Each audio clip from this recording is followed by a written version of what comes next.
오늘의 생명 양식은 창세기 25장 28절 한 절 말씀이 되겠습니다. 구약성경 창세기 25장 28절 말씀 제가 봉독해 올리겠습니다.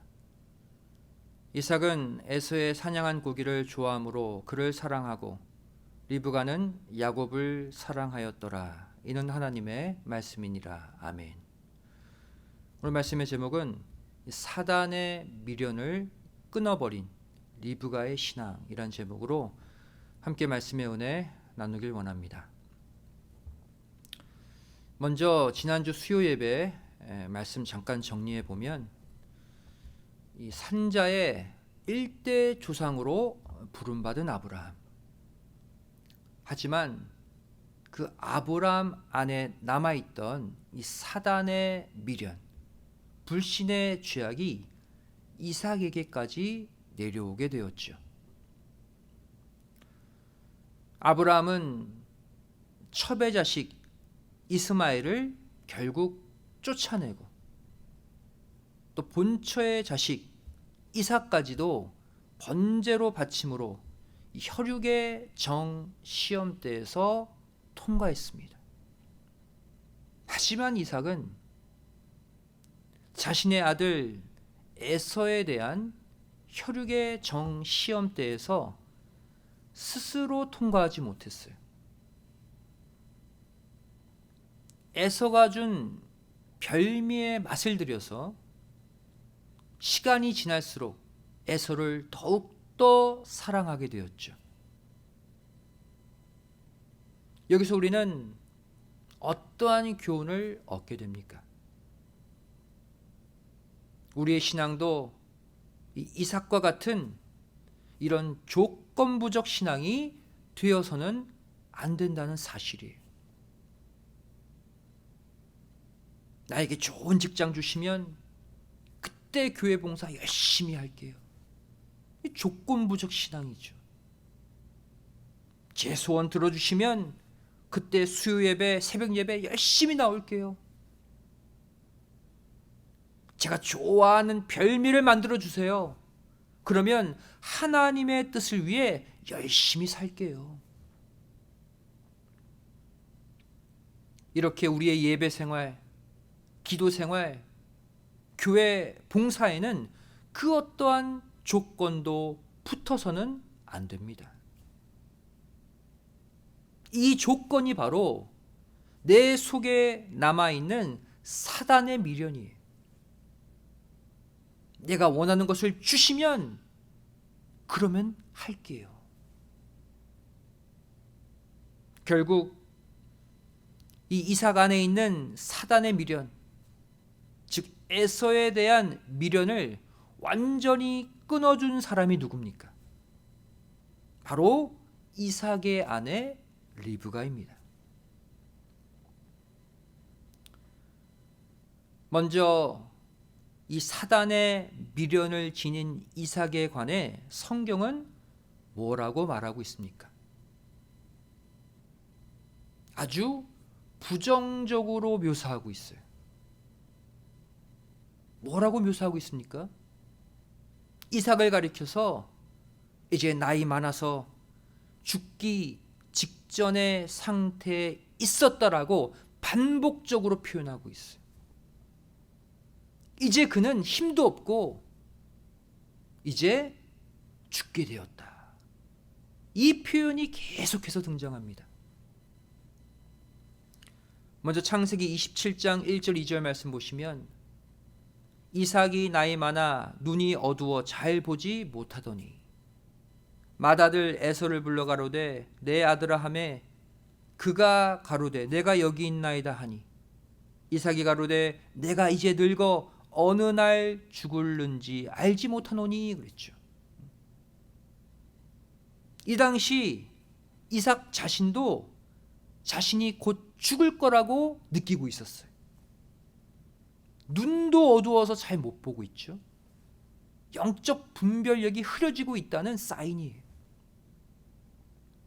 또 창세기 27장 4절 말씀 보시면 나의 즐기는 별미를 만들어 내게로 가져다가 먹게 하여 나로 죽기 전에 내 마음껏 내게 축복하게 하라 그랬어요. 하나님의 뜻이 아닙니다. 이삭 자신의 의지죠. 나로 죽기 전에 너로 축복하게 하라. 본인이 죽을 날이 얼마 안 남았다는 것을 느낀 거예요. 또 창세기 27장 10절 말씀 보시면 내가 그것을 가져 내 부친께 드려서 그로 죽으시기 전에 내게 축복하기 위하여 잡수시게 하라. 리브가의 말이에요. 리브가 또한 자기 남편 이삭이 곧 죽을 거라고 생각하고 있었죠. 또 창세기 27장 19절 말씀 보시면 야곱이 아비에게 대답하되 나는 아버지의 맏아들 에서로소이다. 아버지께서 내게 명하신 대로 내가 하였사오니 청컨대 일어나 앉아서 내 사냥한 고기를 잡수시고 아버지의 마음껏 내게 축복하소서 그랬어요.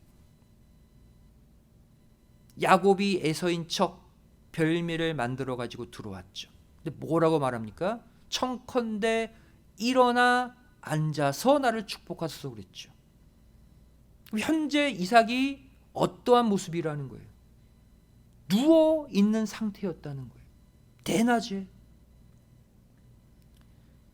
이삭이 기력이 없어서 늘 누워만 있는 상황을 묘사하고 있는 거예요. 또 창세기 27장 31절 말씀 보시면 그가 또 나오죠. 이건 에서예요. 에서가 별미를 만들어 아비에게로 가지고 가서 가로되 아버지여 일어나서 아들의 사냥한 고기를 잡수시고 마음껏 내게 축복하소서 그랬죠. 여기도 아버지여 일어나서 그랬어요. 다시 말해 직전에 야곱이 축복을 받고 나가자마자 그새 이삭이 누웠다는 거예요.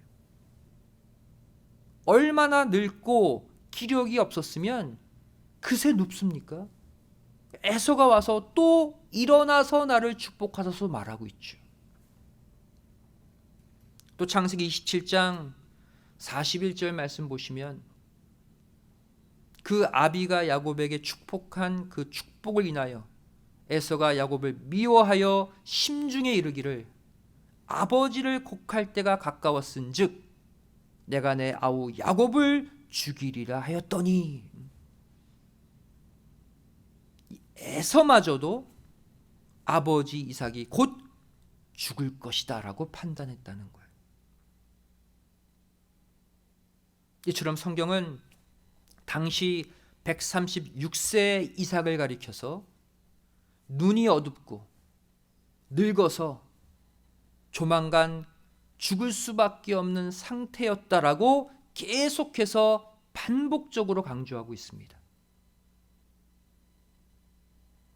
이렇게 이삭에 관해 계속적으로 부정적으로 표현한 이유가 무엇일까요?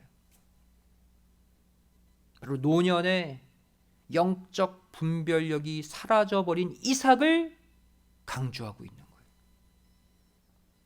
또 노년에 하나님의 언약과 멀어져서 이제는 사명 감당하지 못하고 곧 죽을 수밖에 없는 이삭의 신앙 상태를 꼬집고 있는 거예요.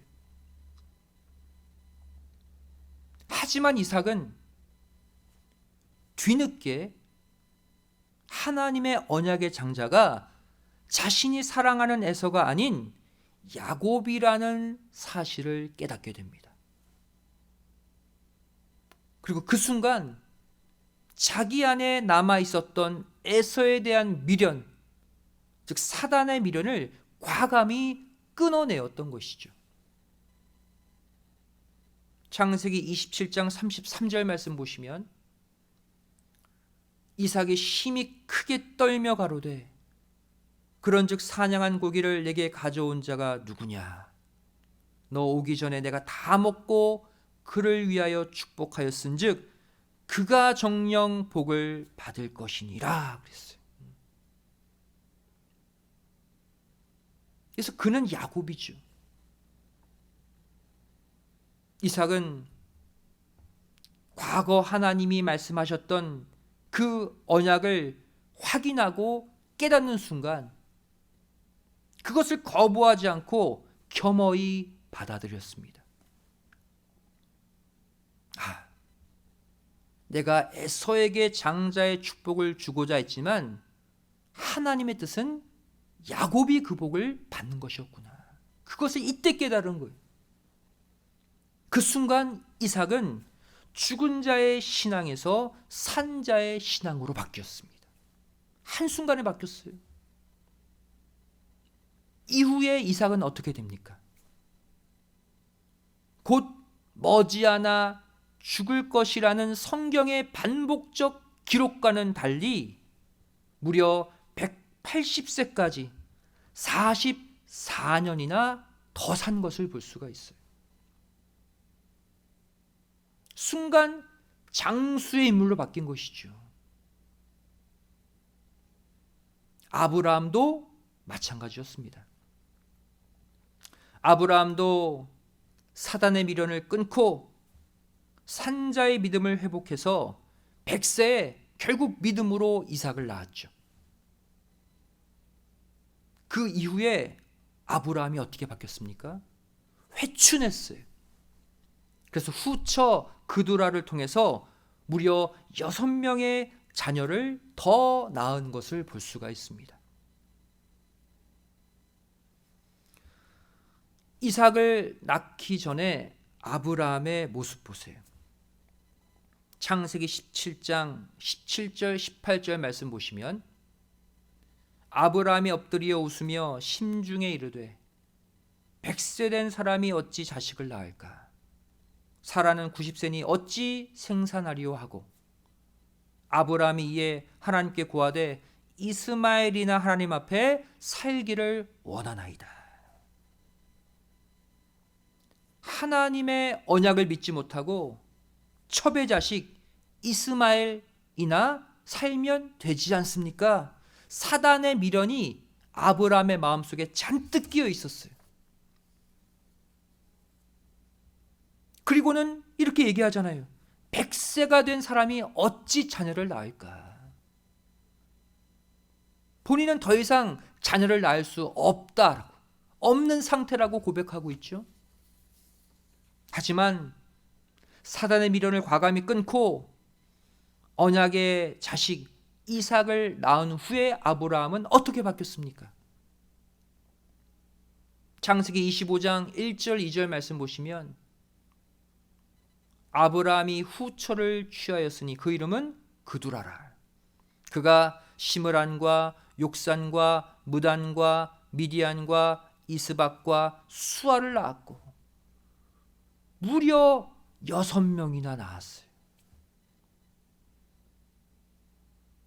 여기서 우리는 무엇을 깨달을 수 있습니까? 내 안에 사단의 미련을 끊고 죽은 자의 신앙에서 산 자의 신앙으로 바뀌기만 한다면 실제 연약한 육신, 죽을 수밖에 없는 육신도 산 자의 육신으로 강건케 됨을 반드시 믿으시기 바랍니다. 믿음이 살아나면 몸도 살아나는 거예요. 결국 사단의 미련을 끊는 방법이 무엇입니까?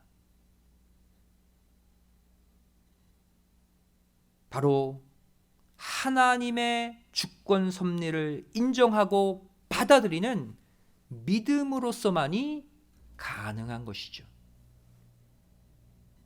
하나님이 말씀하시고 언약하시면 믿는 거예요. 믿음은 불신, 사단의 미련을 끊는 힘이 됩니다. 이삭은 이 일을 어떻게 해냈습니까? 하나님이 야곱을 사랑하고 에서는 미워한다.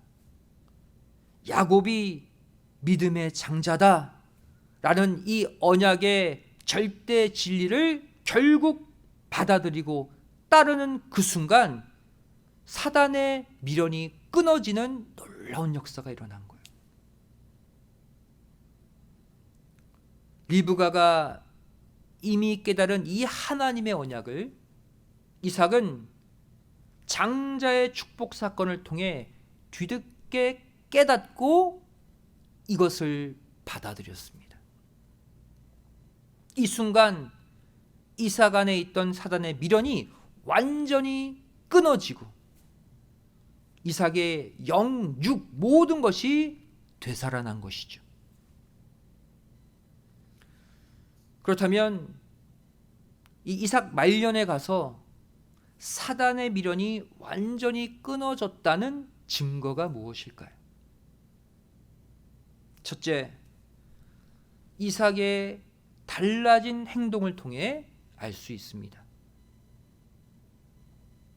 창세기 27장 33절 말씀 다시 보시면 이삭이 심히 크게 떨며 가로되 그런즉 사냥한 고기를 내게 가져온 자가 누구냐? 너 오기 전에 내가 다 먹고 그를 위하여 축복하였은즉 그가 정녕 복을 받을 것이니라.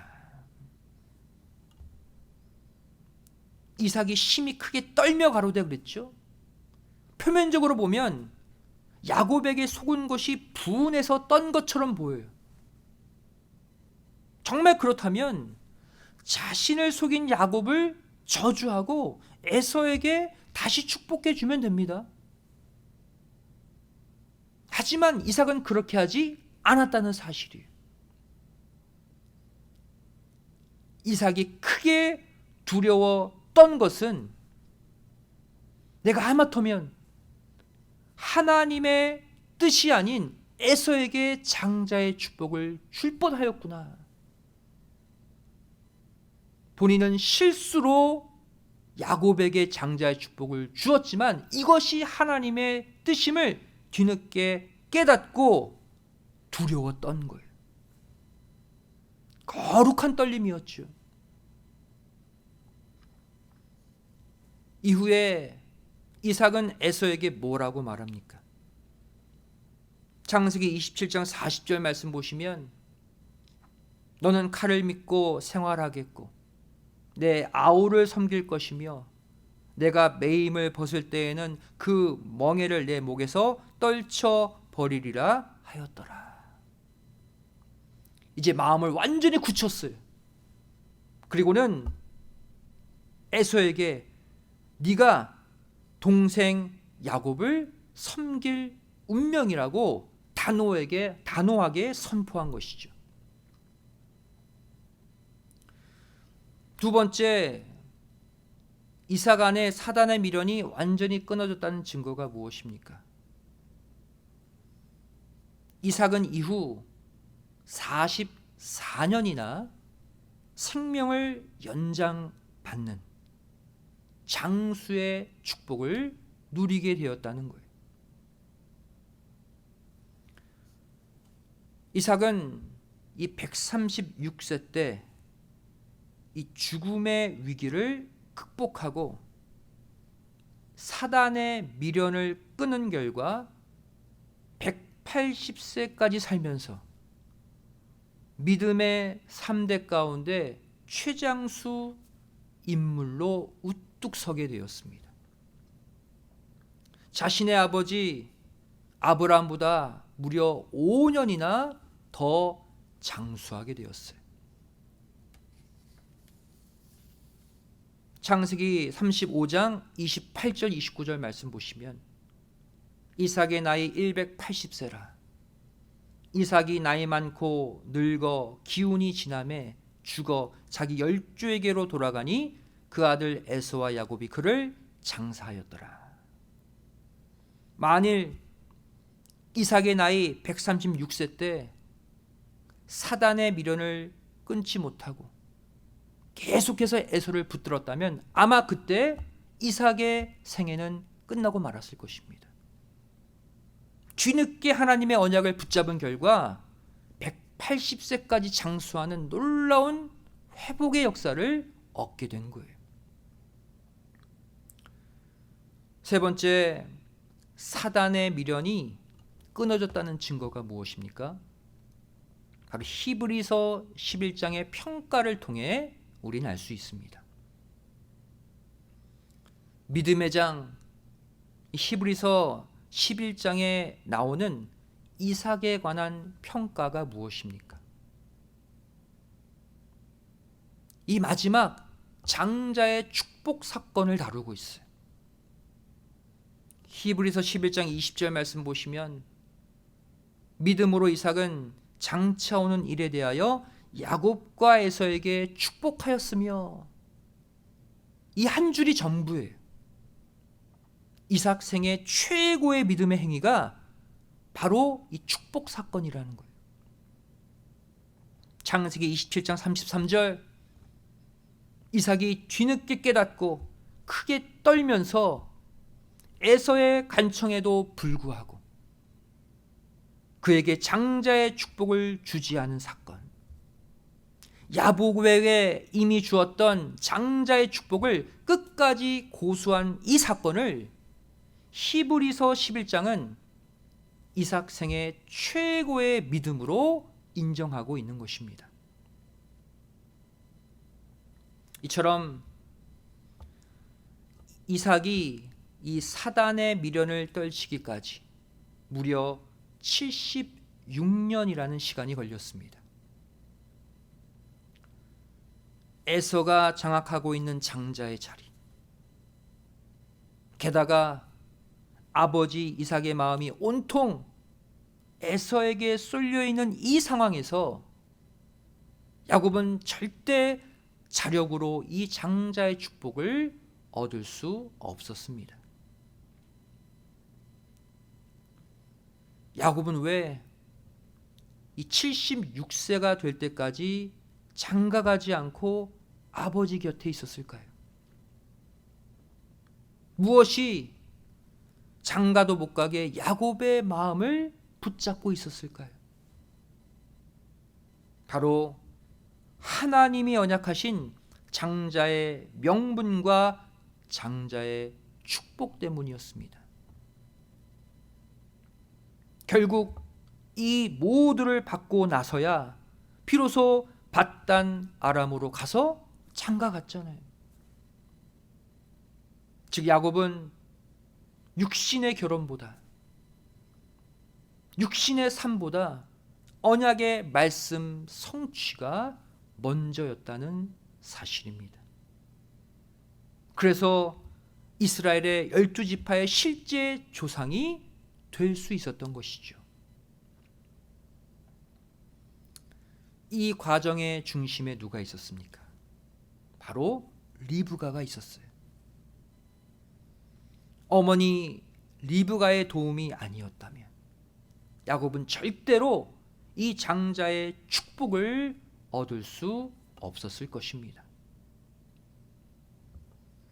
리브가의 뜻이 무엇입니까? 갈고리, 또 밧줄, 올가미라는 뜻을 가지고 있어요. 즉 리브가는 자신이 받은 언약의 성취를 위해 신령한 갈고리가 되어서 영적 기회를 낚아챈 인물이었다는 사실입니다. 처음에는 신령한 갈고리로 나홀의 가문을 아브라함의 가문과 연결시켰죠. 믿음으로 시집감으로써, 이삭과 믿음으로 결혼함으로써 두 가문을 잇는 갈고리가 되었어요. 근데 이번에는 이 장자권이라는 하나님의 언약을 야곱과 연결해주는 또 다른 갈고리가 되었다는 사실입니다.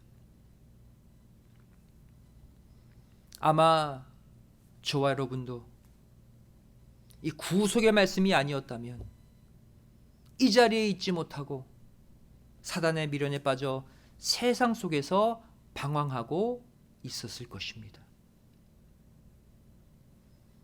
이제는 우리 모두가 이 리브가의 갈고리 신앙인들이 다 되어서 연약한 영혼들을 일으켜 세우고 수많은 영혼들을 생명의 자리로 인도하는 복음의 일꾼들로 크게 쓰임 받으시기를 주님의 이름으로 간절히 축원드리겠습니다.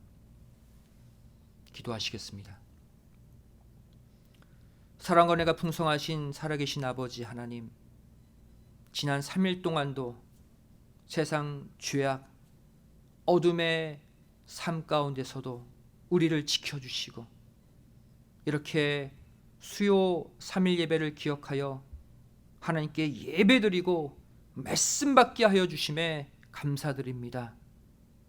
죄를 내 안에 아직까지 남아있는 세상에 대한 미련, 내 욕심의 미련, 정욕의 미련이 있다면 이 시간 주시는 말씀의 칼로 다 베어내게 하여 주시고 저희를 신령한 리브가가 되어 수많은 영혼들을 하나님의 말씀과 십자가 복음과 연결시키는 갈고리의 사명을 완수하게 하여 주시옵소서.